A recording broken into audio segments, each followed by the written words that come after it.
وعلى آل محمد كما باركت على إبراهيم وعلى آل إبراهيم إنك حميد مجيد সরাপতি উত্তরপাড়া নূরে Medina নুরানি হাফিজি ও এতিমখানা মাদ্রাসা মসজিদের উদ্যোগে এবং এলাকার কবরবাসীদের স্মরণে পবিত্র ঈদে মিলাদুন নবী সাল্লাল্লাহু আলাইহি ওয়াসাল্লাম উদযাপন উপলক্ষে 34তম বার্ষিক ওয়াজ ও দোয়ার মাহফিলের মুহতারাম সম্মানিত সভাপতি আলহাজ মোহাম্মদ জাহাঙ্গীর আলম সাহেব, বিশিষ্ট দানবীর ও বিশিষ্ট ব্যবসায়ী, সভাপতি পদুয়ার বাজার। আজকের মাহফিলের প্রধান অতিথি সহ অন্যান্য অতিথিবৃন্দ, সম্মানিত উলামায়ে কেরাম, আমার সামনে বড় বড় বাবারা, প্রাণ প্রিয় যুবক ভাইয়েরা, ফাঁকে ফাঁকে বসা বেগুনা মাসুম ছোট ছোট সোনামণিরা, পর্দার আড়ালের শ্রদ্ধা সম্মানিতা আবেদা জাহেদা তাহেরা শাকেরা মা বোন, সকলকে জানাচ্ছি আন্তরিক মোবারকবাদ এবং সশ্রদ্ধ সালাম। আসসালামু আলাইকুম ওয়া রাহমাতুল্লাহি ওয়া বারাকাতুহু।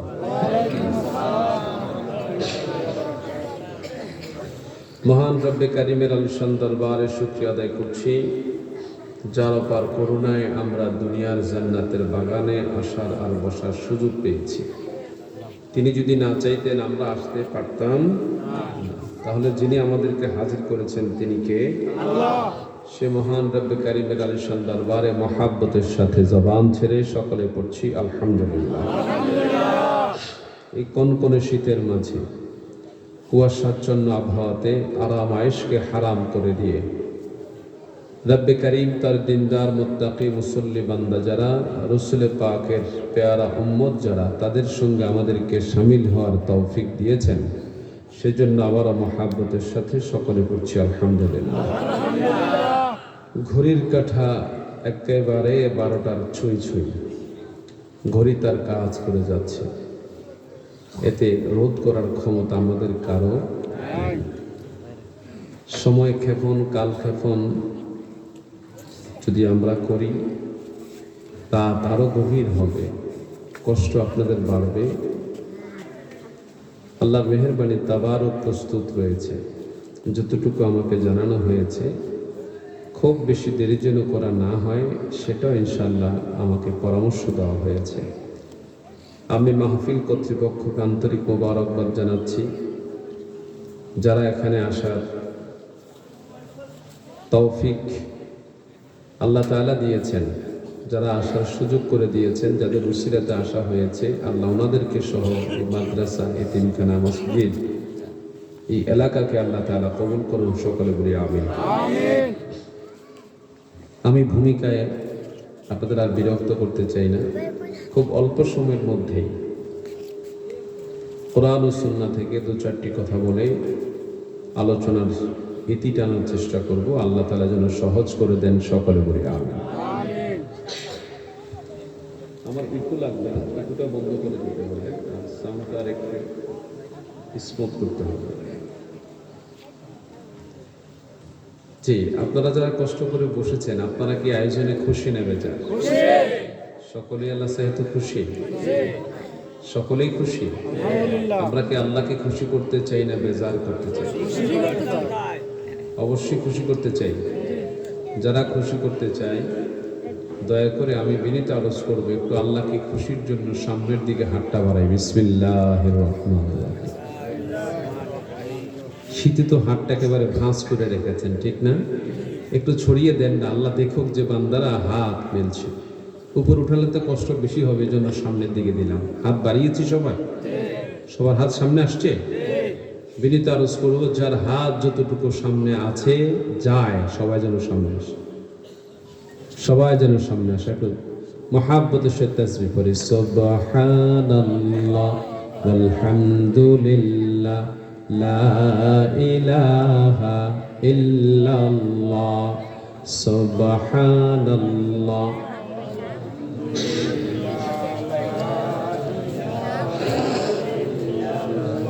মুহাব্বতের সাথে জোরে সুবহানাল্লাহ।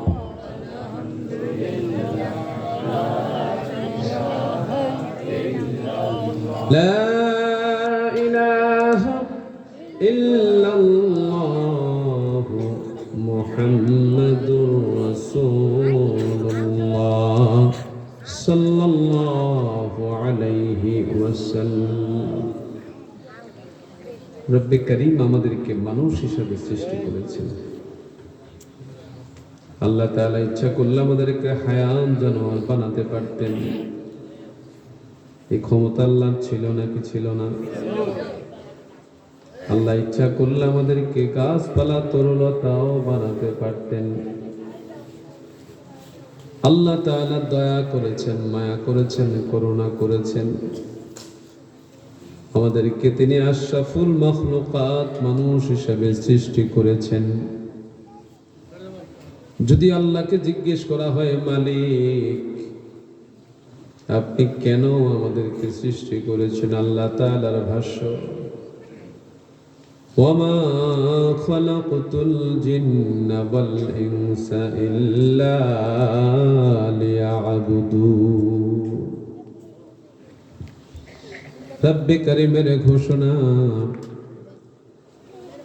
জিন আর ইনসানকে আল্লাহ তাআলা সৃষ্টি করেছেন শুধুমাত্র তার ইবাদত করার জন্য, দাসত্ব করার জন্য, গোলামি করার জন্য। বান্দা ইবাদত করবে কার? একসঙ্গে বলি, ইবাদত করবে কার? বান্দা গোলামি করবে কার? ওয়াবুদুল্লাহ ওয়ালা তুশরিকু বিহি শাইআ। আল্লাহ তাআলা বলেন, তোমরা আল্লাহর ইবাদত করো, আল্লাহর দাসত্ব করো, আল্লাহর গোলামি করো। ওয়ালা তুশরিকু বিহি শাইআ, তার সঙ্গে কোনো বস্তুকে শরীক করো না, তার সঙ্গে কাউকে সমকক্ষ বানিও না। আল্লাহর সমকক্ষ কেউ নাই, কেউ নাই, কেউ নাই।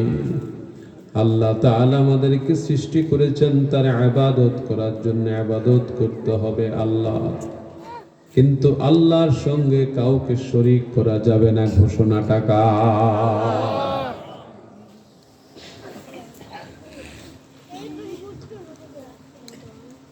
রব্বে করিম খুব যত্ন করে আমাদেরকে বানাইছেন, সুন্দর করে আমাদেরকে বানাইছেন। লাকাদ খালাকনাল ইনসানা ফি আহসানি তাকওয়িম।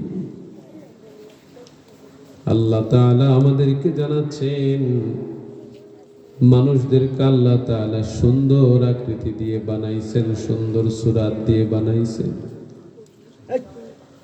আল্লাহ তাআলা মানুষদেরকে আদর করে বানালেন, মানুষদেরকে আল্লাহ তাআলা দয়া করে বানালেন, মর্যাদা দিয়ে বানালেন। মানুষদেরকে বানানোর উদ্দেশ্য হচ্ছে আল্লাহ তাআলার ইবাদত করবে, দাসত্ব করবে, গোলামি করবে। আল্লাহর সঙ্গে তারা কাউকে শরীক করবে না। এখন মানুষ এগুলো জানবে কোত্থেকে, বুঝবে কোত্থেকে, শিখবে কোত্থেকে?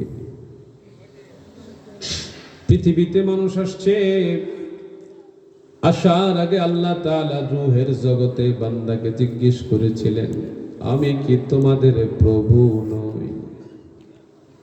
সকলেই বলেছিল ক্বালু বালা, সকলেই বলেছিল হ্যাঁ হ্যাঁ, আপনি আমাদের প্রভু, আপনি আমাদের রব।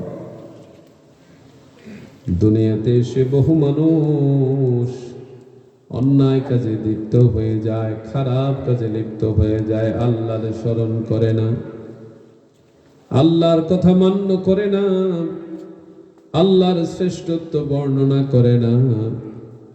আল্লাহ তাআলা সেজন্যই আমাদের কাছে পাঠালেন আল্লাহর প্রিয় হাবিব মুহাম্মদুর রাসূলুল্লাহ সাল্লাল্লাহু আলাইহি ওয়াসাল্লামকে নবী আরবি আসলেন, তিনি মানুষদেরকে তাওহীদের পথে, রিসালাতের পথে ডাকলেন, আল্লাহর দিকে ডাকলেন। তিনি হচ্ছেন মুহাম্মদুর রাসূলুল্লাহ সাল্লাল্লাহু আলাইহি ওয়াসাল্লাম। জবান ছেড়ে বলি সুবহানাল্লাহ।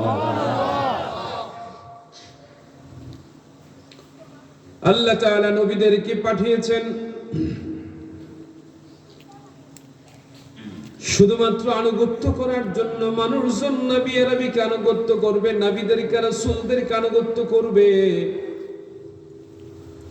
আর তারা রাসূলের আনুগত্য করবে, আল্লাহকে চিনবে, আল্লাহকে জানবে, আল্লাহর ইবাদতে মশগুল হয়ে যাবে। ওয়ামা আরসালনা মির রাসূলিন ইল্লা লিইউতাআ বিইذনিল্লাহ।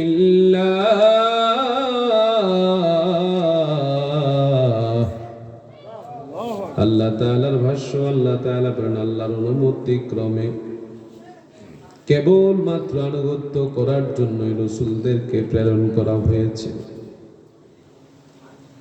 নবীরা হচ্ছেন আমাদের পথ প্রদর্শক, রাসূলরা আল্লাহর দিকে আহ্বানকারী, আমাদের পথ প্রদর্শক। খারাপ পথ থেকে আমাদেরকে ফিরানোর জন্য, অন্যায় পথ থেকে আমাদেরকে ফিরানোর জন্য, আল্লাহমুখী হওয়ার জন্য আল্লাহ তাআলা রাসূলদেরকে পাঠিয়েছেন। আর তার মধ্যে সর্বশ্রেষ্ঠ রাসূল যিনি ইমামুল মুরসালিন, তিনি হচ্ছেন মুহাম্মদুর রাসূলুল্লাহ সাল্লাল্লাহু আলাইহি ওয়াসাল্লাম। আওয়াজ করে মুহাব্বতের সাথে বলি সুবহানাল্লাহ।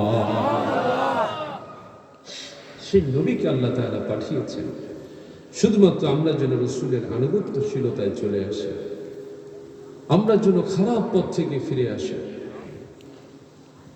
আমরা যেন ভালো পথে চলে আসি, আমার জন্য খারাপ পথগুলো থেকে আমরা নিজেকে দূরে সরিয়ে রাখি। এর জন্য আমাদেরকে নবীদের কথা মানতে হবে, নবীদের কথা শুনতে হবে। হুকুমটা কার? আল্লাহ তাআলার ভাষ্য, মা আতাকুমুর রাসূল ফাখুযুহু ওয়া মা নাহাকুম আনহু ফাতাহু। আল্লাহ তাআলা বলেন, আমার রাসূল যা নিয়ে আসছে তা তোমরা গ্রহণ করো,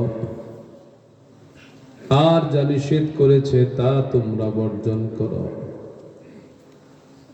তার মানে আল্লাহর কথা হলো রাসূলের আদেশও মানতে হবে, নিষেধও মানতে হবে। ঘোষণাটা কার?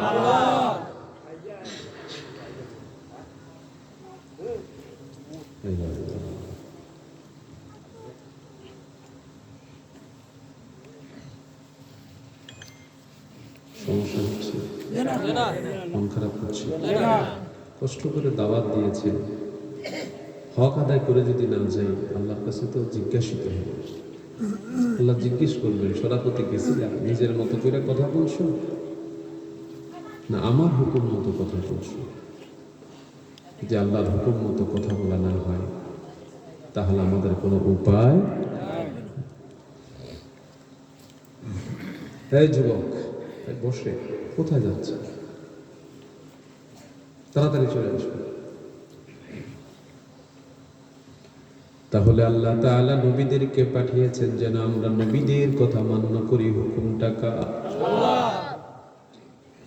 বান্দা গুনাহ করে, অন্যায় করে, জুলুম করে, বান্দা খারাপ কাজে লিপ্ত হয়ে যায়, বিপথে চলে যায়, বান্দা একে অপরের আইল ঠেলে, আইল কেটে নেয়, বান্দা সুদ ছাড়া একে অপরকে টাকা দেয় না, এমন সুদওয়ালা মানুষ সরাপতিতে নেই। বহু মানুষ আছে, মাতাব্বর আছে, ঘুষ ছাড়া বিচার করে না। যত ঘুষের পরিমাণ বাড়ে, মিথ্যাকে সত্য বানানো হয়, সত্যকে মিথ্যা বানানো হয়, এমন কিছু খারাপ লোক সমাজে আছে নাকি না?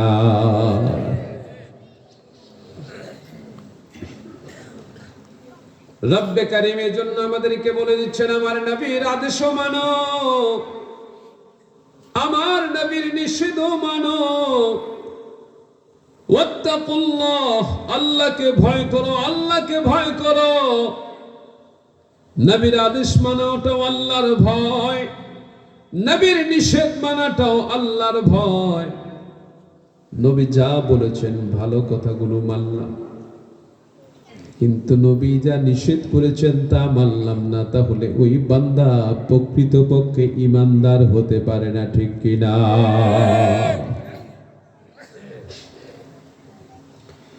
قال النبي صلى الله عليه وسلم لا يؤمن أحدكم حتى يكون هواه تبعا لما جئت به।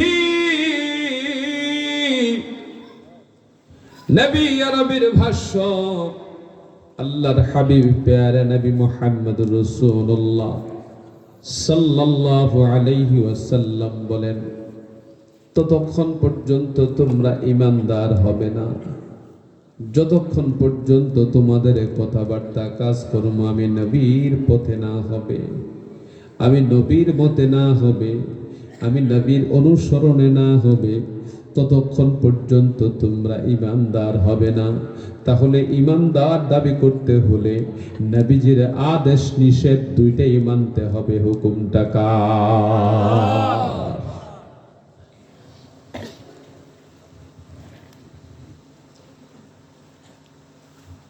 রব্বে কারীম নবীদের কথা মানতে বলেছেন, নবীদের আনুগত্য করতে বলেছেন।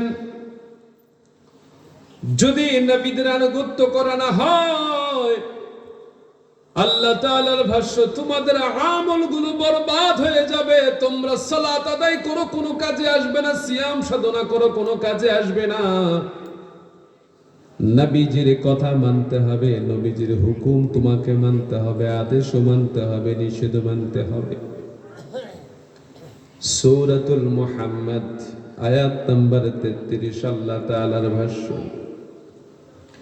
ইয়া আইয়ুহাল্লাযীনা আমানু আতিউল্লাহ ওয়া আতিউর রাসূল ওয়া লা তুবতিলু আ'মালাকুম।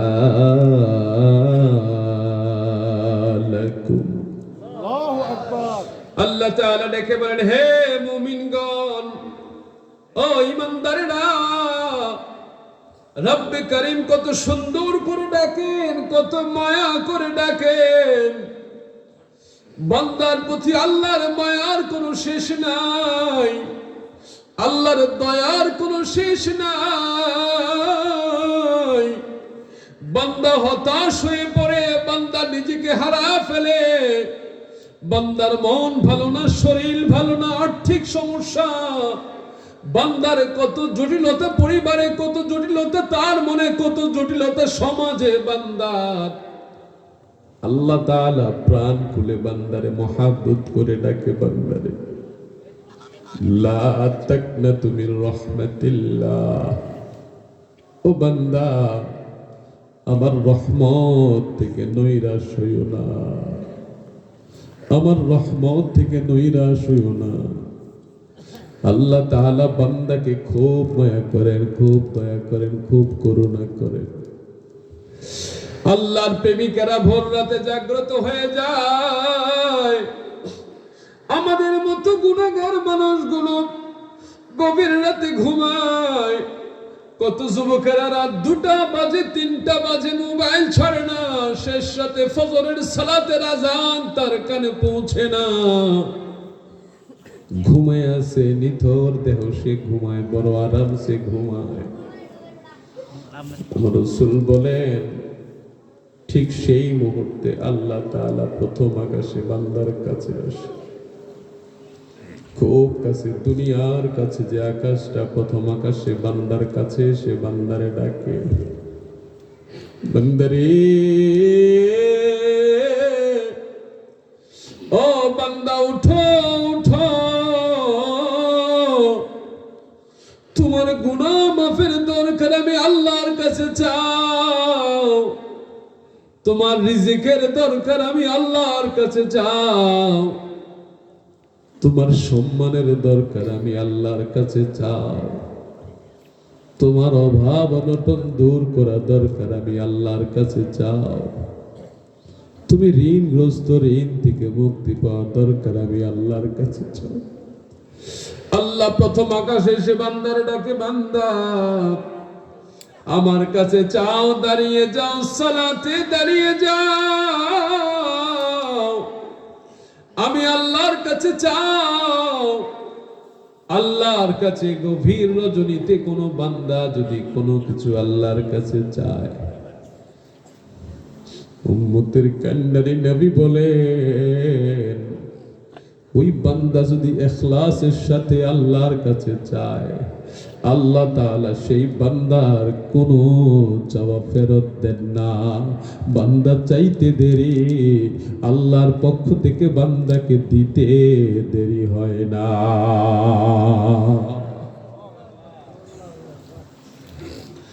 আল্লাহ তাআলা বলেন, রাসূলের কথা মানো। রাসূলের আবিও তো ভোর রাতে জাগ্রত হতেন। হযরত আয়েশা সিদ্দিকা রাদিয়াল্লাহু তাআলা আনহা আল্লাহ রাসূলের কদম মুবারক ধরে দেখলেন কদম মুবারক ফুলে গেছে। জিজ্ঞেস করলেন, ওগো আল্লাহর হাবিব, আল্লাহ তাআলা তো আপনার পিছনের সব গুনাহ ক্ষমা করে দিয়েছেন, সামনের কোনো গুনাহ নাই, ক্ষমা করে দিয়েছেন, তাহলে আপনি এত ইবাদত কেন করেন, আপনি এত কষ্ট কেন করেন? রাসূল আরবি ডেকে বলেন, আয়েশা, যে আল্লাহ আমার সামনের পিছনের সব ক্ষমা করে দিয়েছে, আমি কি সেই আল্লাহর শুকরিয়া আদায় করব না? সেজন্য আমার রাসূল বেশি বেশি ইবাদত করতেন, আর একটা কথা বলতেন, রব্বি হাবলি উম্মতি। উম্মতের জন্য আমার রাসূল কেঁদেছেন, উম্মতের জন্য আমার রাসূল এখনো কাঁদেন। আমার রাসূল বলেছেন, যেদিন সিংহায় ফুৎকার হবে, শেষ ফুৎকার, মানুষ উত্থিত হবে, রওজা মুবারক সেখানে কর্দমাক্ত থাকবে, রাসূলের পাকের চোখের পানি মুবারকের মাধ্যমে সেই জমিনটা ভিজে যাবে। জবান ছেড়ে বলি আল্লাহু আকবার। সেই নবীজির আনুগত্য না করলে আমল বরবাদ হয়ে যাবে, কোন আমল তোমার কাছে আসবে না। আল্লাহ তাআলা বলেন, হে রাসূল, আপনি বলে দেন আতি আল্লাহ, তারা যেন আল্লাহর আনুগত্য করে, আতি রাসূল, তারা যেন আপনি রাসূলের আনুগত্য করে। যদি এটা তারা করে তা তো ভালো, যদি তারা না করে, ওয়ালা তুবতিলু আমালাকুম, বলে দিচ্ছে তোমাদের নিজেদের কর্মটাকে তোমরা বরবাদ করো না। যদি রাসূলের কথা না মানো, আনুগত্য না করো, তোমাদের কর্মগুলো বরবাদ হয়ে যাবে।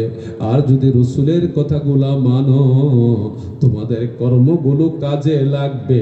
যদি কাজে লাগাতে চাও, রাসূলের কথা মেনে নাও। হুকুমটা কার? বলেন না, হুকুমটা কার?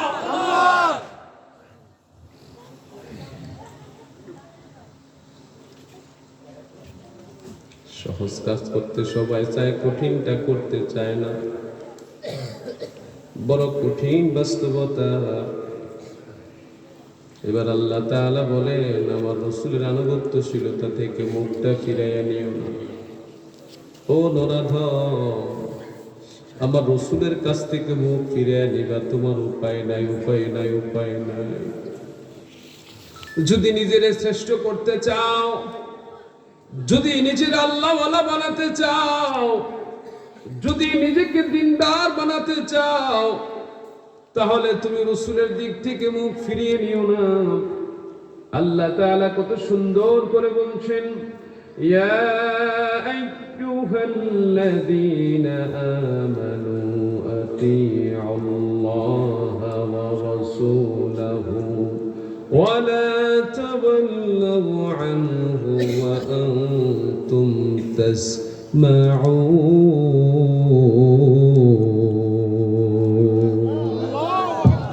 আল্লাহ তাআলার ভাষা আল্লাহ তাআলা বলছেন, হে ঈমানদারেরা, হে মুমিনগণ, আনুগত্য করো আল্লাহর, আর আনুগত্য করো তার রাসূলের। এই আনুগত্য থেকে তোমাদের মুখ ফিরিয়ে নিও না, তোমাদের মুখটা সরায় নিও না। কত মানুষ রাসূলের কথা শুনে মুখ ফিরিয়ে নিছে, তাদের জীবন শেষ হয়ে গেছে, বিনাশ হয়ে গেছে। যে রসুলের কথা শুনছে সে দুনিয়া তো সফল হয়েছে, আখিরাত তো সফল। ঘোষণাটা কার? বলেন না, ঘোষণাটা কার? সে রসুলের কথা শুনতে হবে। রসুল আরবির কথা শুনেছেন। যে সমস্ত সাহাবায়ে কেরাম পুরস্কৃত হয়েছেন, জমিনে থেকেই জান্নাতের সুসংবাদ পেয়েছেন, আল্লাহ তাআলা সেই সাহাবায়ে কেরামের প্রতি রাজি হয়ে গেছেন, খুশি হয়ে গেছেন। রাসূল আরবি সাইয়্যিদুনা মুহাম্মদ রাসূলুল্লাহ সাল্লাল্লাহু আলাইহি ওয়াসাল্লাম কত পরীক্ষা দিয়েছেন। পরীক্ষা দিতে দিতে আমার রাসূল সাল্লাল্লাহু আলাইহি ওয়াসাল্লাম একটিবারের জন্য তিনি ক্লান্ত হননি। তায়েফের ময়দানে কথা শোনাতে গিয়ে আঘাতপ্রাপ্ত হয়েছে। দেখো, মুবারক থেকে রক্ত মুবারক জোরে জোরে পড়েছে। কদম মুবারকে, জুতা মুবারক গুলো রক্ত মুবারকের কারণে লেগে গেছে। আমার রাসূল এত কষ্ট করছে, আজকে উম্মতেরা কত আরামে আছে।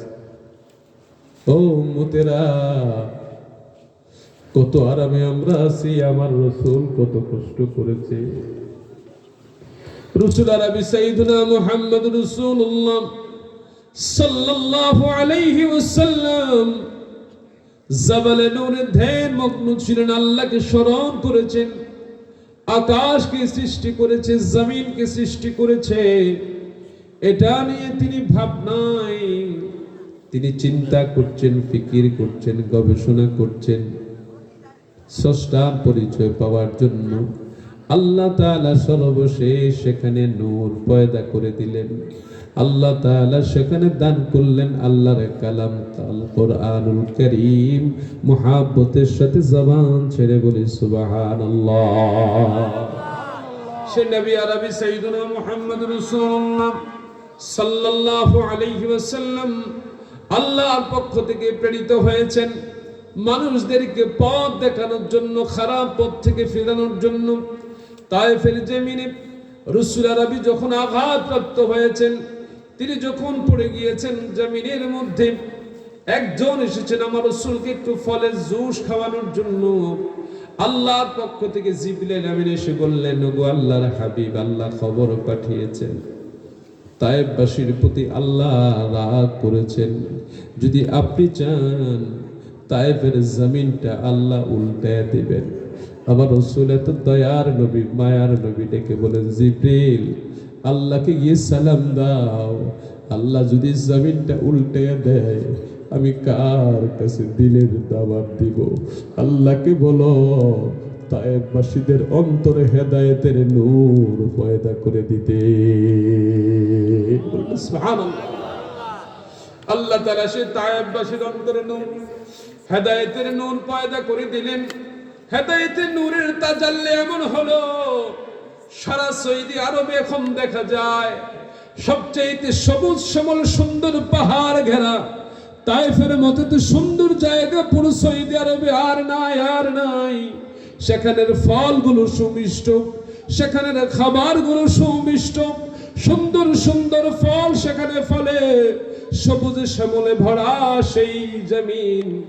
শুধুমাত্র কারণ একটা, দেখানোর জন্য দু জাহানের বাদশা সাইয়্যিদুনা হাবিবুনা মুহাম্মদুর রাসূলুল্লাহ সাল্লাল্লাহু আলাইহি ওয়াসাল্লাম দোয়া করেছেন আল্লাহর কাছে। জবান ছেড়ে বলি সুবহানাল্লাহ। সেই নবী আরবির কাছ থেকে আল্লাহ তাআলা আমাদেরকে বলছেন, ওয়ালা তাওয়াল্লাউ আনহু ওয়া আনতুম তাসমাউন। এই আনুগত্যশীলতা থেকে তোমরা মুখ ফিরিয়ে নিও না। যদি মুখ ফিরিয়ে নাও তোমাদের আমলগুলো বরবাদ হয়ে যাবে, তোমাদের আমলগুলো ধ্বংস হয়ে যাবে, নস্যাৎ হয়ে যাবে, তোমাদের কোনো আমল আর কাজে লাগবে না। নবী আরবিকে প্রশ্ন করা হলো, গো আল্লাহর হাবিব, আপনি এত কষ্ট কেন করছেন? আমরা আপনার জন্য প্রাসাদ তৈরি করে দিব, স্বর্ণমহল তৈরি করে দিব, আমরা আপনাকে এই এলাকার মাতাব্বর প্রধান ঘোষণা করে দিব, আমরা আপনাকে সুন্দরী সুন্দরী নারীর ব্যবস্থা করে দিব, আপনি এই পথ থেকে চলে আসেন। আওয়াজ করে বলে নাউজুবিল্লাহ। নবী আরবি সাইয়্যিদুনা মুহাম্মদ রাসূলুল্লাহ সাল্লাল্লাহু আলাইহি ওয়াসাল্লাম সেটা দূরে ঠেলে দিয়ে বললেন, আমি আল্লাহর পক্ষ থেকে এসেছি, আল্লাহর পক্ষ থেকে মানুষকে তাওহীদের দাওয়াত, রিসালাতের দাওয়াত দিতে এসেছি। দুনিয়ার কোনো লোভ আমার ভিতরে নাই, দুনিয়ার কোনো চাপ আমার কাছে নাই। আমার রসুলের যত সম্পদ ছিল, আমার রসুল অনেকে বলে গরিব ছিল, নাউজুবিল্লাহ। আমার রসুল গরিব ছিলেন না, আমার রসুল পারিবারিক ভাবে ছিলেন, তিনি অনেক বড় বংশের মানুষ। আমার রসুল অনেক বড় বংশের ছিলেন। আমার নবীর ধন সম্পদ অনেক বেশি ছিল। আমার নবী 20টা ওঁট দিয়ে ওনার স্ত্রীকে প্রথম বিয়ে করেন। আওয়াজ করে বলে সুবহানাল্লাহ। তাহলে আমার নবী গরিব ছিলেন না, আমার নবী ছিলেন পারিবারিক ভাবে ধনী। আওয়াজ করে বলে সুবহানাল্লাহ। জবান ছেড়ে বলে আল্লাহু আকবার। এই অর্থ ব্যয় করলেন কোথায়? এই অর্থ ব্যয় করলেন দিনের জন্য, এই অর্থ ব্যয় করলেন তিনি মানুষের মাঝে, এই অর্থ ব্যয় করলেন তিনি ক্ষুধার্তের মাঝে, এই অর্থ ব্যয় করলেন তিনি এতিমদের মাঝে, এই অর্থ ব্যয় করলেন তিনি অসহায়দের মাঝে, এই অর্থ ব্যয় করলেন তিনি বিধবাদের মাঝে, এই অর্থ ব্যয় করলেন তিনি মুসলমানদের মাঝে, এই অর্থ ব্যয় করলেন তিনি বিধর্মীদের মাঝে। আমার রাসূল সবার জন্য রহমত। আল্লাহর ভাষ্য, আমার আরসালনাকা ইল্লা রাহমাতাল লিল আলামিন। আমার আল্লাহ বলেন, নবী গো, আমি আপনাকে এই আলমের জন্য রহমত হিসেবে প্রেরণ করেছি। আওয়াজ করে বলি সুবহানাল্লাহ। জবান ছেড়ে বলি আল্লাহু আকবার। তবে সেই কথা নবীর, সেই নবীর কথা মানলে লাভ না লস, আর না মানলে লাভ না লস, না মানলে লস, আর মানলে লাভ। কোন হুজুর যদি অমান্য করে, সেই হুজুরের খবর আছে, ল্যাব আছে, হুজুর সুন্দর হুজুর, কিন্তু নবীর কথা মান্য করে না, ও বাজান, সেই হুজুরও বরবাদ হয়ে যাবে। সে আলেম হইলেও বরবাদ, সে পীর হইলেও বরবাদ, সে শায়েখ হইলেও বরবাদ, সে হাফেজ হইলেও বরবাদ। শুধুমাত্র তার কারণ হচ্ছে সে যদি নবীর কথা মান্য না করে। আর যদি নবীর কথা মান্য করে, তার দুনিয়াও সফলতা, আখিরাতের সফলতা। ঘোষণাটা কার? আওয়াজ করে বলেন না, ঘোষণাটা কার? এবার আল্লাহ তাআলা বলেন, যারা নবীজির আনুগত্য করবে তারা কাদের সাথে থাকবে? আল্লাহ তাদেরকে বলছেন, ওই লোকদের পুরস্কার কি হবে, ওই লোকদের সঙ্গে হাসরের ময়দানে কে হবে, জান্নাতে কে হবে, তাদের পরিচয় আল্লাহ তাআলা দিচ্ছেন সূরা আন-নিসাতে 69-70 নম্বর আয়াতে কারিমা। আল্লাহর ভাষ্য, ওয়া মান ইউতি'ইল্লাহা ওয়ার রাসূল ফাউলাইকা মা'আল্লাযীনা أنعم الله عليهم من النبيين والصديقين والشهداء والصالحين وحسن أولئك رفيقا। জবান ছেড়ে আওয়াজ করে বলি সুবহানাল্লাহ, আর মহাব্বতের সাথে বলি আল্লাহু আকবার।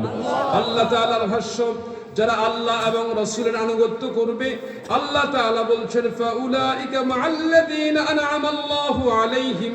আল্লাহর ভাষ্য, তারা সেই সকল লোকদের সঙ্গে থাকবে, তারা যেন তেন মানুষের সঙ্গে থাকবে না।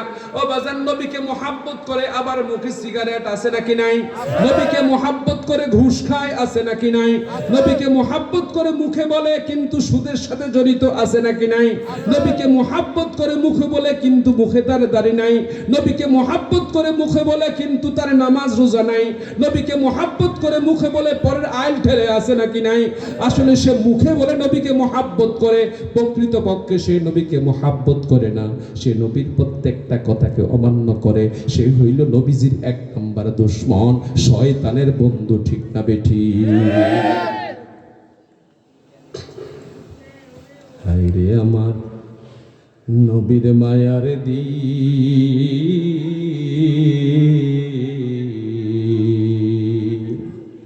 উম্মতেরি লাগিয়া জি হইতেছে বিলীন। হায় রে আমার নবীর মায়ার দিন। সময় কমের জন্য আর পুরাটা গাইব না বাজান, আপনাদেরকে সন্তুষ্ট করার জন্য এখানে আসার উদ্দেশ্য নয়। আপনারা আমার কথায় খুশি হয়ে সম্মান করবেন, সেই উদ্দেশ্যে এখানে আসি নাই। পরের বছর দাওয়াত করবেন, আল্লাহ হে আল্লাহকে সাক্ষী রেখে বলি এই জন্য এখানে আসি নাই। গত কত বছর মাহফিল করি নাই, আল্লাহ কি রিজিক বন্ধ রাখছে না খাওয়াইছে? তাহলে আজকে যেহেতু এসেছি, কথা বলতে হবে হক, কথা বলতে হবে আল্লাহর কোরআন থেকে, কথা বলতে হবে রাসূলের হাদিস থেকে, কথা বলতে হবে সঠিক। এটা দাওয়াত আসুক বা না আসুক, কেউ ভালোবাসুক বা না বাসুক, আমার ভালোবাসা দরকার আমার আল্লাহর, আমার ভালোবাসা দরকার আমার রাসূলের, আমার ভালোবাসা দরকার নবীজির প্রিয় উম্মতদের, ঠিক কিনা? আওয়াজ করে বলেন আলহামদুলিল্লাহ। আল্লাহ আমাদের কবুল করুন, সকলে বলি আমিন। এখন বলেন, আপনি আমার নবী কি সুদ খাইতে বলছেন, আদেশ করছে না নিষেধ করছে? ঘুষ খাইতে বলছে না নিষেধ করছে? পর্দা করতে বলছে না নিষেধ করছে? আমার নবী ধূমপান করতে বলছে নাকি নিষেধ করছে? আমার নবী বেপরোয়া চলতে নিষেধ করছে না আদেশ করছে? জোরে বলেন, জোরে বলেন, জোরে বলেন।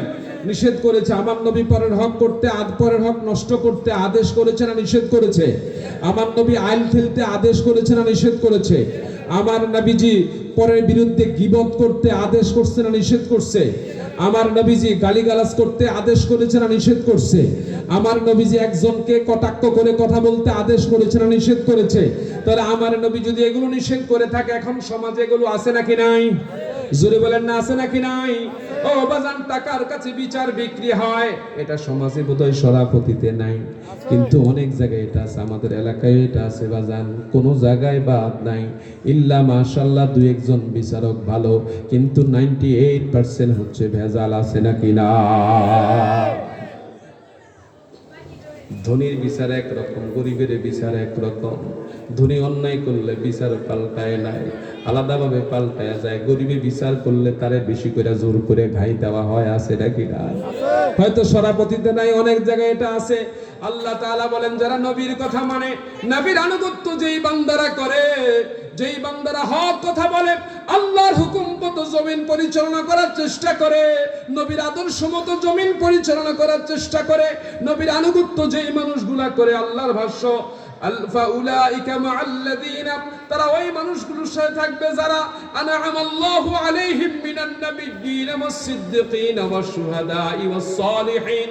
আমার আল্লাহ বলেন, সেই বান্দাদের সঙ্গে তারা থাকবে যেই বান্দারা আল্লাহর পক্ষ থেকে নিয়ামত প্রাপ্ত, যেই বান্দারা আল্লাহর পক্ষ থেকে পুরস্কৃত, সেই বান্দাদের সঙ্গে তারা থাকবে। সেই পুরস্কৃত বান্দারা কারা? এক নাম্বার হচ্ছে মিনান নাবিয়্যিনা, নবীরা। দুই নাম্বার হচ্ছে সিদ্দিকিনা, সিদ্দিকরা। তিন নাম্বার হচ্ছে শুহাদা, যারা আল্লাহর রাস্তায় জীবন দেয় তারা। চার নাম্বার হচ্ছে সালিহিন। আল্লাহ তাআলা বলছেন, যারা নেককার বান্দা তারা। আওয়াজ করে বলি সুবহানাল্লাহ। তাহলে আমাদের সঙ্গে যদি নবী হয়, আমাদের কি ভালো লাগবে না খারাপ লাগবে? জোরে বলেন না, ভালো লাগবে না খারাপ লাগবে? আমরা কি চাই না আমাদের রাসূলের সঙ্গে আমরা হই? আমরা চাই নাকি চাই না? ও বাজান, সাহাবায়ে কেরাম নবীর সঙ্গে থাকার জন্য জীবন পর্যন্ত দিয়েছে, নবীকে রক্ষা করার জন্য নিজের জীবন বিলিয়ে দিয়েছে, নবীর সাথে থাকার জন্য পাগল পারা হয়ে গেছে, নবীর সাথে থাকার জন্য মসজিদে নববীর সাথে আহলে সুফফা বলা হতো। ওনারা ঘর বাড়ি সব ছেড়ে দিয়ে মসজিদে নববীর পাশে এসে বাসা বানাইছে। আমার রাসূল যখন নামাজে আসতো, তারাও নামাজে চলে আসতো। আমার রাসূল যখন ঘর থেকে বের হইতো, সাথে সাথে সেই সাহাবায়ে কেরাম হাজির হয়ে যাইতো। সেই সাহাবায়ে কেরামের ভিন্ন কোনো ধ্যান ধারণা ছিল না, সেই সাহাবায়ে কেরামের ভিন্ন কোনো টার্গেট ছিল না। শুধু একটাই টার্গেট ছিল, আমার রাসূলের সন্তুষ্টি, আমার রাসূলের সন্তুষ্টি। আওয়াজ করে বলি সুবহানাল্লাহ। জবান ছেড়ে বলি আল্লাহু আকবার। তাহলে সেই রাসূলের সঙ্গে থাকতে চাই নাকি চাই না? কারা কারা চাই? নারায়ে তাকবীর, আল্লাহু আকবার, নারায়ে রিসালাত, ইয়া রাসূলুল্লাহ, ওলি আল্লাহ যেখানে আমরা আছি সেখানে, নারায়ে তাকবীর, আল্লাহু আকবার। বাজান, সেই নবীর সাথে যদি থাকতে চাই, আমার নবী একটা সুযোগ আমাদেরকে দিয়েছেন। যে উম্মতের আমার সঙ্গে থাকতে চায় তাদেরকে আমার নবী একটা ঘোষণা দিয়েছেন। বলেন আল্লাহু আকবার। সেই ঘোষণাটা বলবো কিনা শুনতে চান? قال النبي صلى الله عليه وسلم من أحب سنتي فقد أحبني ومن أحبني كان معي في الجنة। আমার রাসূল বলেন, যে আমার সুন্নাতকে ভালোবাসলো সে আমি নবীকে ভালোবাসলো, আর যে আমি নবীকে ভালোবাসলো সে জান্নাতে আমার সঙ্গী হবে, একসঙ্গে জান্নাত হবে। আওয়াজ করে বলি সুবহানাল্লাহ। জবান ছেড়ে বলি আল্লাহু আকবার। তাহলে নবীর সুন্নাতকে ভালোবাসলে লাভ না লস? জোরে বলেন না, লাভ না লস? নবীর সুন্নাতকে ভালোবাসলে লাভ। নবীর সুন্নাতকে ভালোবাসলে নবীকে ভালোবাসা হয়। এখন নবীর সুন্নাত নাই, আবার বলে নবীর ভালোবাসা। এমন কিছু পণ্ডিত আছে নাকি নাই? হাতের মধ্যে হারাম কাজ, হারাম ছাড়া কোনো কাজ করে না, ঠিক মতো নামাজ আদায় করে না, 2 4 5 দিন 10 দিন 1 বছর 10 বছর গোসল করে না, এমন কিছু ভণ্ড প্রতারক আছে নাকি নাই? বলে নবীর আশেক, আসলে তারা কি ভণ্ড না প্রতারক? জোরে বলেন না, ভণ্ড না প্রতারক? দুইটাই কথা কয় না, তারা দুইটাই। তারা ভণ্ড এবং প্রতারক কয়টা? জোরে বলেন না কয়টা? তারা নবীর কথা মানে না, মুখে বলে নবীকে ভালোবাসে, কিন্তু নবীর কথা আসলে তারা মানে না। নবীর ভালোবাসাটাও ঈমান, নবীর ভালোবাসাটাও ঈমান। আল্লাহর নবী সাইয়্যিদুনা মুহাম্মদ রাসূলুল্লাহ সাল্লাল্লাহু আলাইহি ওয়াসাল্লাম হযরত ওমরকে বলেন, ওমর তুমি আমারে কেমন ভালোবাসো? হযরত ওমর ডেকে বলে, ওগো আল্লাহর হাবিব, আমার সব কিছুর চাইতে আপনাকে বেশি ভালোবাসি, কিন্তু আমার জীবনের চাইতে বেশি না। আল্লাহর হাবিব ডেকে বলেন, ওমর, ওমর, তোমার ঈমানটা পরিপূর্ণ হয় নাই। যদি তোমার ঈমানটা পূর্ণ করতে চাও, আমি নবীকে, আমি রাসূলকে তোমার জীবনের চাইতে বেশি ভালোবাসতে হবে। ক্বালান নবী সাল্লাল্লাহু আলাইহি ওয়াসাল্লাম, লা ইউমিনু আহাদুকুম হাত্তা আকুনা আহাব্বা ইলাইহি মিন ওয়ালিদিহি ওয়া ওয়ালাদিহি ওয়ান নাসি আজমাইন। আমার রাসূল বলেন, ততক্ষণ পর্যন্ত ঈমানদার হবে না যতক্ষণ পর্যন্ত তোমাদের মা বাবা, সন্তান সন্ততি, অন্য সকল মানুষের চাইতে তথা তোমাদের নিজের জীবনের চাইতে আমি রাসূলকে বেশি ভালো না বাসবা, তাহলে তুমি ঈমানদার হবে না। তাহলে ঈমানদার হওয়ার জন্য রাসূলের ভালোবাসা লাগবে। আর রাসূলের ভালোবাসা আছে রাসূলের সুন্নাতের মধ্যে। ক্বালান নবী সাল্লাল্লাহু আলাইহি ওয়াসাল্লাম, মান আহাব্বা সুন্নতি ফাকাদ আহাব্বানি ওয়া মান আহাব্বানি কানা মাইয়া ফিল জান্নাহ। যে রাসূলের কথা মানলো, যে রাসূলের আনুগত্য করলো, যে রাসূলের সুন্নাতকে ভালোবাসলো, আমার রাসূল বলেন সে আমাকে ভালোবাসলো। আর যে আমি রাসূলকে ভালোবাসলো, সে জান্নাতে আমার সঙ্গী হবে। আওয়াজ করে বলি সুবহানাল্লাহ, জবান ছেড়ে বলি আল্লাহু আকবার। এখন নবী বলছে সালাত পড়তে, নবী বলছে সিয়াম সাধনা করতে, নবীজি বলছেন পর্দা করতে, নবীজি বলছেন আমাদেরকে হালাল খাইতে, নবীজি বলছেন সত্য কথা বলতে। এমন আছে সত্য কথা বলে না, মসজিদে যায় না, সালাত আদায় করে না, সিয়াম সাধনা করে না, পর্দা করে না, বেপরোয়া চলে, হারাম কাজে থাকে, হারাম খায়, হারাম বিচার করে। ওই ব্যক্তি যদি বলে রাসূলকে ভালোবাসি, এটাকে তার প্রতারণা ছাড়া অন্য কিছু হতে পারে নাকি? বলে হতে পারে। সবচেয়ে বড় প্রতারণা এটা রাসূলের সঙ্গে। হাসরের ময়দানে আল্লাহ রাসূল তার বিরুদ্ধে কথা বলবেন। আল্লাহ রাসূল বলেছেন, হাসরের ময়দানে কিছু লোকের সামনে, আমার সামনে পর্দা পড়ে যাবে, কালো পর্দা। বুখারী শরীফে রয়েছে। আল্লাহ তাআলা হাসরের ময়দানে কিছু লোক যায় বলবে, ইয়া রাসূলুল্লাহ, আমরা আপনাকে ভালোবাসি, আমরা আপনার আশিক। আল্লাহ রাসূল তাদেরকে দেখে খুব খুশি হবেন। আল্লাহ রাসূল তো এমনিই তিনি পরম দয়ালু, নাকি?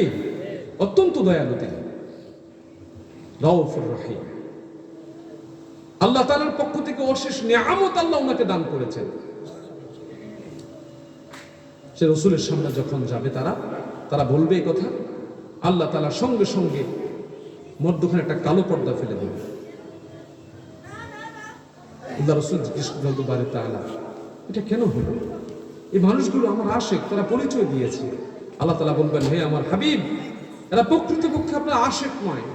এরা আপনাকে মুখে বলতো ইশক মুহাব্বতের কথা, কিন্তু মূলত এরা আপনাকে মানতো না, আপনার কথা শুনতো না, আপনার সুন্নাতকে মানতো না, আপনার কথা তারা নিত না, আপনার আদর্শ তারা নেয় নাই। তারা আসলে মুখে ভালোবাসতো, অন্তরে তাদের ছিল ভিন্ন চিন্তা। এজন্য আমি আল্লাহ আপনার থেকে এদেরকে আলাদা করে দিলাম। বলেন আল্লাহু আকবার, যিনি বলেন নাউজুবিল্লাহ। নবীর মুহাব্বত এমনিতে হয়, নবীর ভালোবাসা এমনিতে হয় না। নবীর ভালোবাসা অন্তরে ধারণ করতে হলে নবীর প্রত্যেকটা কথা মানতে হবে। হুকুমটা কার? আর যারা মান্য করে তাদের জান্নাত হবে নবীদের সঙ্গে, তাদের সঙ্গী হবে জান্নাতে নবীরা, তাদের সঙ্গী হবে সিদ্দিকরা, তাদের সঙ্গী হবে শহীদরা, তাদের সঙ্গী হবে সালেহিনরা। আমরা চাই নাকি চাই না? কারা কারা চাই? একটু আল্লাহকে আবার দেখাই, বলেন না আল্লাহ, ডাকেন না মুহাব্বত আল্লাহ, ইয়া রব্বে করিম, আমাদেরকে নবীজির সঙ্গী হিসাবে কবুল করুন। আমিন, আমিন।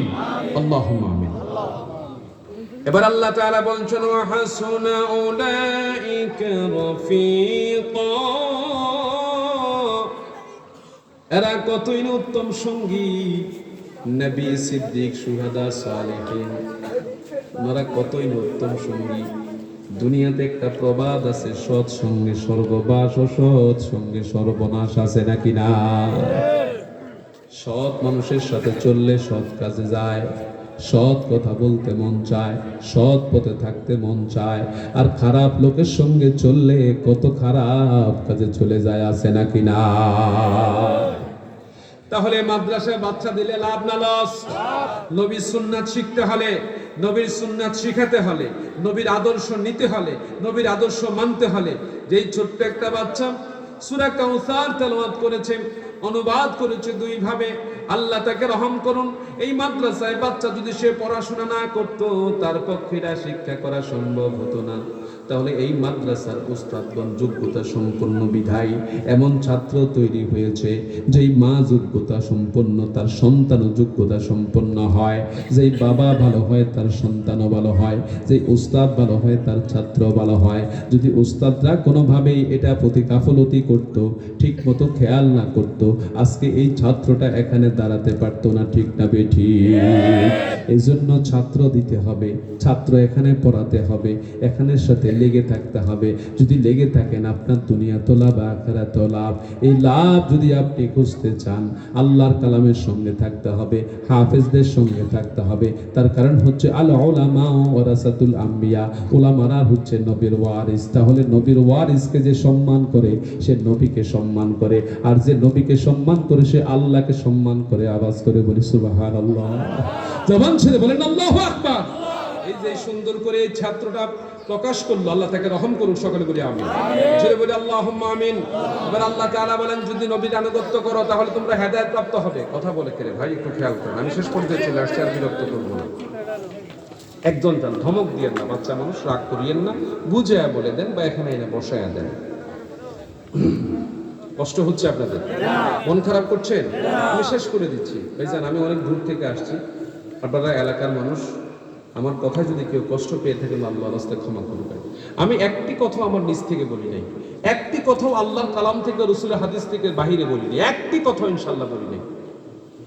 ঠিক আছে, কিচ্ছা কাহিনী, এই সমস্ত ওয়াজ, কিচ্ছা কাহিনী নিষেধ না। আল্লাহ কালামে পাকে কিচ্ছা বলছে, তো সেই কিচ্ছা হইতে হবে কালামে পাকের, সেই কিচ্ছা হইতে হবে হাদিসে পাকের। নিজের মন করা কিচ্ছা দিয়ে ওয়াজ করলে বক্তা অবশ্যই আপনাদের মন সন্তুষ্ট করতে পারবো, অসম্ভব না, কিন্তু আল্লাহ সন্তুষ্ট হবে। কে অসন্তুষ্ট হবেন? তাহলে সন্তুষ্ট চিন্তা করতে হবে কার? ভালোবাসা হবে একজন আরেকজনের সাথে কার সন্তুষ্টির জন্য? আল্লাহর সন্তুষ্টির জন্য। এবার আল্লাহ তাআলা বলেন, فآمنوا بالله ورسوله النبي الأمي الذي يؤمن بالله وكلماته واتبعوه لعلكم تهتدون।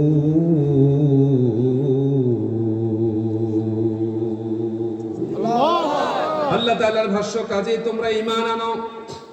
কার প্রতি ঈমান আনবে? এক নাম্বার আল্লাহর প্রতি, দুই নাম্বার তার রাসূলের প্রতি, যিনি উম্মি নবী। এই উম্মি নবী বলতে গিয়ে বহু আলেম আছেন, তারা নবীকে মূর্খ বলেন, আওয়াজ করে বলে নাউজুবিল্লাহ। আমার নবীকে ছোট করা হয়, তিনি হচ্ছেন মূর্খ নবী, আওয়াজ করে আবারও বলে, জোরে বলে নাউজুবিল্লাহ। আমার নবী অক্ষর জ্ঞান সম্পন্ন, এটা শিখাইছেন কে? আল্লাহ। দুনিয়ার অক্ষর জ্ঞান আমার নবীজির লাগে নাই। আমার রাসূল বলেছেন, আমি শিক্ষক হিসেবে দুনিয়াতে এসেছি। আমার আল্লাহ হচ্ছেন নবীজির সরাসরি ওস্তাদ। দুনিয়ার কেউ নবীজির ওস্তাদ না, শিক্ষক না, আমার আল্লাহ হচ্ছেন নবীজির শিক্ষক। তাহলে আমার নবী কশিন কেন অক্ষর জ্ঞানহীন মূর্খ হতে পারেন না, ঠিক কিনা? এই কথাটা অনেকে বলে, অনেক বিভ্রান্ত ছড়ায়, কিন্তু নবীজির বেলায় এমন ভাষা প্রয়োগ করা যাবে না যেটা আদবের খারাপ, যার কারণে তোমার ঈমান বরবাদ হয়ে যাবে। রাসূলের শানে যদি একটি কথা তোমার খেলাফ হয়, অনেকে প্রশংসা করতে করতে আল্লাহর পর্যায়ে নিয়ে যায়, আবার অনেকে বদনাম করতে করতে করতে করতে একেবারে নিম্ন স্তরে নিয়ে যায়। দুইটাই হচ্ছে বাড়াবাড়ি, দুইটাই হচ্ছে অনুচিত। আল্লাহর সম্মান আল্লাহর জন্য, রাসূলের ইজ্জত রাসূলের জন্য, সেখানে ঠিক রেখে আমাদের করতে হবে। এই হুকুমটাও কার? আল্লাহর। বাহিরে যাবার কোনো সুযোগ নেই। আল্লাহ তাআলা আমাদের হেফাজত করুক, সকলে বলে আমিন। আল্লাহ তাআলা বলছেন আল্লাযী ইউমিনু বিল্লাহি ওয়া কালিমাতিহি, তিনি এমন নবী যিনি ঈমান রাখেন আল্লাহ এবং তার বাণী সমূহের প্রতি। তারপর আল্লাহ বলছেন ওয়াত্তাবিউহু, যদি তোমরা সেই নবীকে অনুসরণ করো, সেই নবীর ইত্তেবা যদি তোমরা করো, সেই নবীর কথা যদি মানো। এতক্ষণ বলছেন ইতাআত, এখন বলছেন ইত্তেবা। ব্যাখ্যায় যাব না, এবার আসছি অনুসরণে। আমার আল্লাহ বলেন ওয়াত্তাবিউহু, যদি তোমরা আমার রাসূলের অনুসরণ করো, লাআল্লাকুম তাহতাদুন, এজন্য অনুসরণ করবে যেন তোমরা হেদায়েত প্রাপ্ত হও, তোমরা যেন পথ খুঁজে পাও। এজন্যই আমার রাসূলের তোমরা অনুসরণ করবে। আওয়াজ করে বলি সুবহানাল্লাহ, জবান ছেড়ে বলি আল্লাহু আকবার। এবার রাব্বে কারীম অনুসরণের ব্যাপারে আরেকটি স্পষ্ট করলেন। বান্দা আল্লাহর ভালোবাসা চায়, কিন্তু ভালোবাসাটা পায় না।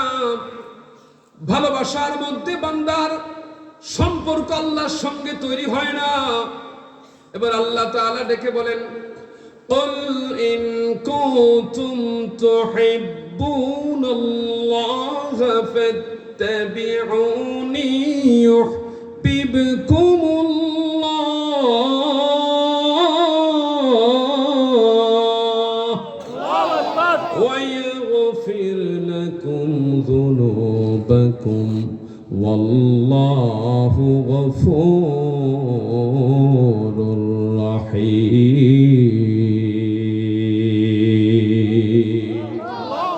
আল্লাহ তাআলার বাক্য, কুল হে রাসূল আপনি বলে দেন, ইন কুনতুম তুহিব্বুনাল্লাহ, তোমরা যদি আল্লাহর ভালোবাসা পেতে চাও, আল্লাহকে যদি তোমরা ভালোবাসতে চাও, আল্লাহর ভালোবাসা যদি তোমাদের অন্তরে আসুক, এটা তোমরা চিন্তা করো। ফাত্তাবিউনি, আমার রাসূলকে বলছেন, রাসূল আপনি বলে দেন তারা যেন আপনাকে অনুসরণ করে, তারা যেন আপনার ইত্তেবা করে, তারা যেন আপনার কথা শুনে, আপনি যা বলছেন তারা যেন তা করে, তারা যেন আপনার অনুসরণ করে।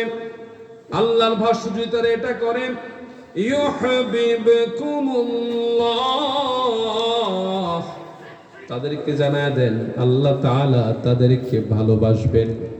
শুধু কাজ একটা, তারা অনুসরণ করবে নবীর।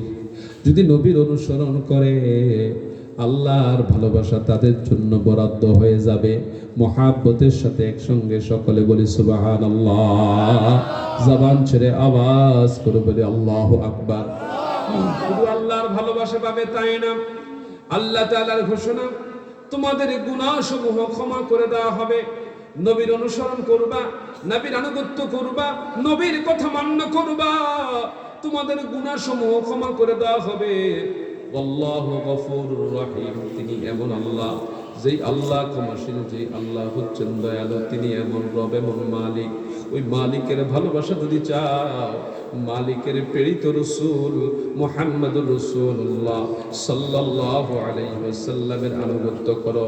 মালিকের ভালোবাসা যদি পেতে চাও, মুহাম্মদুর রাসূলুল্লাহ সাল্লাল্লাহু আলাইহি ওয়াসাল্লামের অনুসরণ করো, তাহলে তোমরা মালিকের ভালোবাসা পাবে মুহাব্বতের সাথে। আওয়াজ করে বলি সুবহানাল্লাহ। এই ভালোবাসা আমাদের দরকার আছে নাকি নাই? দরকার যদি থাকে বাজান রে, মিথ্যা ছাড়তে হবে। আবার রাসূলকে জিজ্ঞাসা করা হয়েছিল আইয়ুন নাসি আফদাল, উত্তম মানুষটাকে। আবার রাসূল বললেন কুল্লু মাহমুমিল কলবি সাদুকিল লিসান, সেই মানুষটা উত্তম যার মনটা ভালো, সেই মানুষটা উত্তম যে সত্য কথা বলে।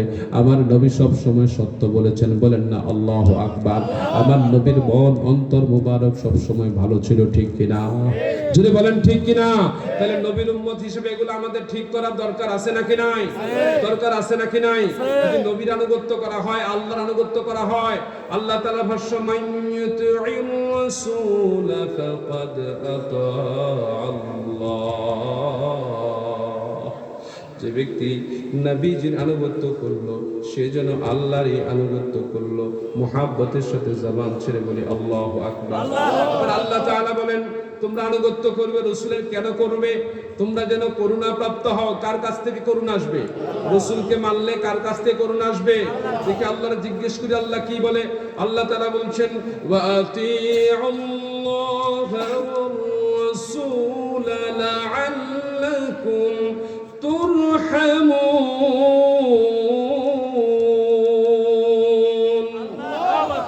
রব্বি কারীমের ভাষ্য আল্লাহ তাআলা বলছেন তোমরা আনুগত্য করো, আল্লাহর আনুগত্য করো রাসূলের।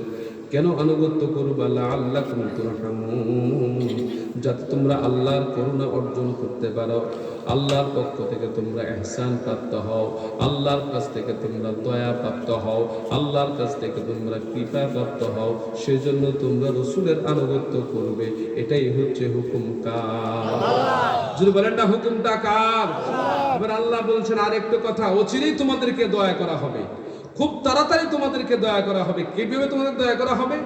ওয়ায়ুতিউনাল্লাহা ওয়া রাসূলাহু উলাইকা সায়ারহামুহুমুল্লাহ।